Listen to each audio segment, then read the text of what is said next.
फिर हमें second floor का सीन दिखाया जाता है। सारे लोग कुछ देखकर हैरान हुए होते हैं, घबरा कर कहने लगते हैं ये क्या है, ये कौन सी क्रिएचर है। उनके सामने एक बहुत बड़ा मास्टर होती है, इसी वजह से वो सभी लोग घबरा रहे होते हैं। गुचेन भी उसे देख रहा होता है। कोई कहता है इससे निपटना मुश्किल हो सकती है। वो एल्डर बताने लगता है सभी लोग डरिए मत, ये वेनरेबल का टेस्ट है। जो भी 1 घंटे के अंदर इस बीस्ट को टेम करेगा वो थर्ड फ्लोर में एंटर कर सकते हैं। एक बंदा कांप रहा होता है, वो कहता है क्या होगा इसे हम टेम नहीं कर पाए तो। एक बंदा आगे आते हुए कहता है बेवकूफ लोगों का झुंड, क्योंकि ये टेस्ट वेनरेबल TR9 ने छोड़ा है तो नेचुरल इसमें हिम्मत का भी टेस्ट होगा। इस जैसे छोटे खतरे से डरते हो तो तुम्हें क्या क्वालिफिकेशन है वेनरेबल TNI का इनहेरिटेंस को पाने में। वो बंदा बीस्ट के सामने आकर डंडा लेकर उसे कहने लगता है बीस्ट नील डाउन करो। वो बीस्ट आकर उसके आधे शरीर को ही उखाड़ के खाने लगती है। वो बंदा वहीं पे मर जाता है। सारे बीस्ट गुर्रा रहे होते हैं। एक बंदा कहने लगता है सच में वो बीस्ट उसे खा लिया है। फिर एक और बीस्ट अपनी मुंह खोल के लोगों को खाने के लिए आने लगती है। एक बंदा अपनी एनर्जी से जमीन में मारता हुआ कहता है ब्रेक हो जाओ। इतना कहने के बाद उस बीस्ट के चारों तरफ से एक एनर्जी की शील्ड बनने लगती है। वो बीस्ट उसे तोड़ने की कोशिश करने लगती है, जिसकी वजह से उसे भी उस शील्ड को मेंटेन करने में मुश्किल होने लगती है। जैसे तैसे करके उसे पूरी तरह से शील्ड के अंदर बंद कर लेता है। वो बंदा कहने लगता है मैंने कर दिया। फिर वो उसे छोटा सा क्यूब बना के अपने हाथों में पकड़ लेता है। वो एल्डर भी कहता है तुम पास हो गए हो, अब तुम थर्ड फ्लोर में जा सकते हो। ऐसे ही लोग बीस्ट को टेम करने लगते हैं। कोई ट्रेजर से उसे काबू कर लेता है, दूसरा बाइंडिंग नेट से उसे बांध लेता है। एक और बीस्ट गुचन की तरफ भी आने लगती है। गुचन भी अपनी स्वार निकाल के उसे कहता है आ जाओ। तभी वो कुछ देखकर चौंक जाता है, क्योंकि वो बीस्ट आकर उसके सामने अपनी सर झुका लेती है। उसको देखकर एक बंदा दूसरे से कहने लगता है वो बिना कोई मुंह को इस्तेमाल नहीं किया है, वो मास्टर डायरेक्टली आकर उसे सरेंडर हो गया। ये कुछ अजीब नहीं है क्या?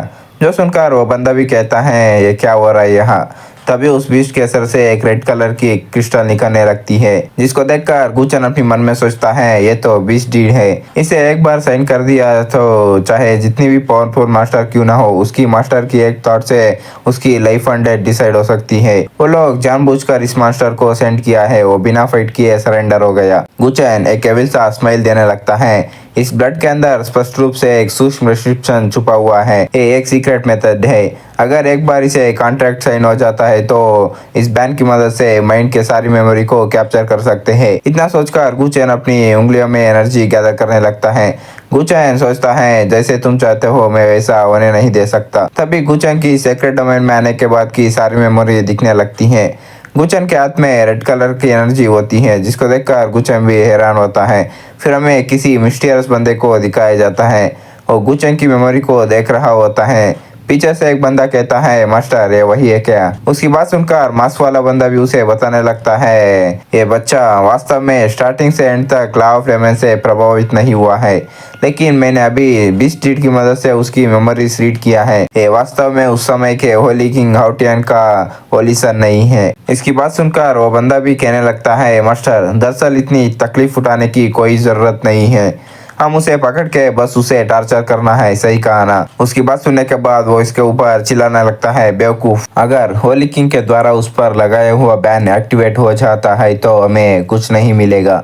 जो सुनकर वो बंदा भी अपनी घुटने पे बैठकर कहता है इस सबऑर्डिनेट बेवकूफ है। मास्क वाला इसे बताने लगता है क्योंकि वो हेवनली फॉर्मेशन से है, जाओ जाके किंग लोअर के बाहर हो या अंदर, जो भी साथी उसे जानता है तो उसको यहाँ पर लेकर आ जाओ।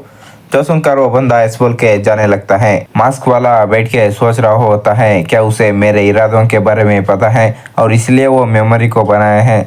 सीन शिफ्ट के में किंग लुआ के थर्ड फ्लोर पर आ जाती है। सभी डिसिपल्स का मुंह कुछ देखकर खुला का खुला रहता है।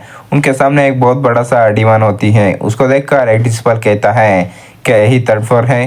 गुचन उसे देख रहा होता है। वो डीमन भी कहने लगता है तुम लोग यहाँ तक आ पाए हो तो इसे पता चलता है मेरे साथ में तुम लोगों का किस्मत पहले ही लिखा हुआ है कि तुम मेरे इनहेरिटेंस को एक्सेप्ट करना चाहते हो। उसकी बात सुनकर कुछ डिसिपल्स बोलने लगते हैं अगर ये वेनरेबल TNI का इनहेरिटेंस है तो मैं स्वीकार करूंगा। वो डीमन कहने लगता है फिर बैठ के मेडिटेट करो और इनहेरिटेंस को एक्सेप्ट करो। इतना बोलने के बाद अपनी हाथ में से ब्लैक एनर्जी को निकालने लगता है। वो लोगों के बॉडी के अंदर जाने लगती हैं, गुचें के पास में ही आने लगती हैं, जिसको देखकर गुचें सोचता है ये ब्लैक एनर्जी है, इसका इस्तेमाल करके लोगों का बॉडी नष्ट करके उनके आत्मा को कंट्रोल करना चाहते हैं। मैंने सही गेस किया था, ये ब्लैक एनर्जी सेक्रेट डोमेन के पावर ऑफ लॉ से सिमिलर है। गुचेन एक फॉर्मेशन को बनाने लगता है, तुम इसके कंट्रोल में नहीं आना चाहते हो तो इसे रिफाइन करके इस एनर्जी को अपना बनाना होगा। पहले पावर ऑफ लॉ में छुपी हुई ब्लैक एनर्जी को बाहर निकाल के बाद में उसे रिफाइन करके अपनी दंत्यान के किसी कोने में छुपाना होगा। वो एनर्जी फॉर्मेशन से रिफाइन होने के बाद गुचेन उसे ऑब्जर्व करने लगता है। ये सब कुछ एक बंदा देख रहा होता है। वो उस मास्क वाले से कहता है, मास्टर अगर है वो लिसन है तो इसके पास में नेचुरली लॉ ऑफ डिमांड को रिजेक्शन करने का एबिलिटी होना चाहिए, लेकिन अभी उसके बॉडी में law of demand continuously enter कर रही है। ये अजीब बात है। जो सुनकर वो भी हैरान हो जाता है और अपनी मन में सोचता है कि मैं कुछ ज़्यादा ही सोच रहा हूँ। तभी एक बंदा कहता है, मास्टर हेवनली फॉर्मेशन सेट के डिसिपल्स पकड़ लिए हैं। 2 डिसिपल्स को बांध के अंदर लेकर आ जाता है। वो डिसिपल्स कह रहे होते हैं, तुम क्या करना चाहते हो? वो लोग इतना कह ही रहे होते हैं, वो मास्क वाला उनके सर पे ऊपर हाथ रख के अपनी एनर्जी को रिलीज करने लगता है। उसे गुचें के साथ में जुड़ी हुई सारी मेमोरीज दिखने लगती हैं और वो अपनी मन में सोचता है, सच में ये बंदा हेवनली फॉर्मेशन सेट से ही है, यह भी सीएस साइड में है और 2 टेस्ट करने पड़ेंगे। उन डिस्पर्स के असर से खून भी निकलने लगती है।